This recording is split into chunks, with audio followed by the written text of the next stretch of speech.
Bonjour à tous, je suis ravie de vous retrouver aujourd'hui pour cette nouvelle vidéo. Comment allez-vous aujourd'hui? Ça y est, vous pensez que vous avez bien avancé sur la mise en valeur de votre bien? Rappelez-vous la méthode radar. Et aujourd'hui, on passe sur la dernière lettre, qui est la dernière lettre, la lettre R, qui est ranger. Alors évidemment, vous allez me dire, oui, ranger, Dominique, c'est sûr, on va ranger notre maison.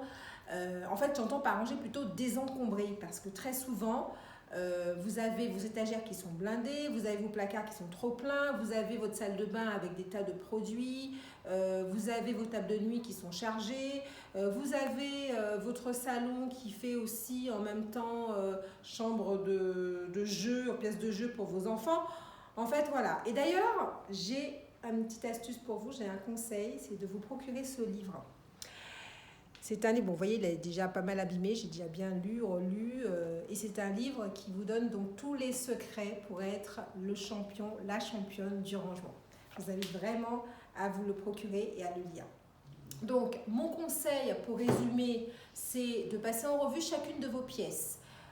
Dans le salon, ce qui est très souvent le cas, c'est qu'on a des piles de magazines, on a des piles de livres, la table basse du salon est encombrée. Ça, il faut éviter. Juste un petit élément de décoration sur la table basse.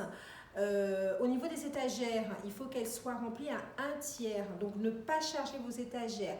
C'est juste quelques éléments, un livre, un élément de déco. Si vous mettez trop de choses sur vos étagères, dans vos meubles, il y aura trop d'informations en même temps. Et donc l'acquéreur, ça va le perturber. Alors surtout s'il y a des objets qui ne lui plaisent pas, il suffit qu'il bloque sur un truc et voilà, et c'est foutu. Donc vraiment, on fait place nette. Dans les chambres, pareil, pas de vêtements qui traînent.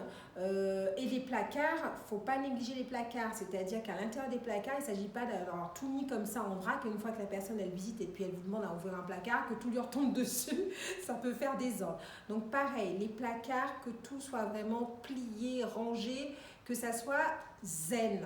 Et dans votre salle de bain, vous enlevez tous les produits autour du lavabo et autour de la baignoire et aussi au niveau de la douche. Il faut qu'il y ait le minimum d'éléments. Voilà, zen attitude un maximum. Je vous laisse faire. Si vous n'arrivez pas, vous pouvez toujours m'appeler, parce que vous savez que nous sommes spécialisés en valorisation immobilière et donc on est aussi là pour accompagner nos clients sur les coachés pour qu'ils puissent ranger leurs biens. Mais alors maintenant, est-ce que vous savez la valeur de votre bien? Une fois qu'il est prêt, une fois que vous avez complètement tout rangé, désencombré, dépersonnalisé, assaini, réparé, et bien maintenant, c'est le moment d'avoir une estimation. Alors comment vous allez faire pour avoir une meilleure estimation? On en parle demain. À demain, bonne soirée.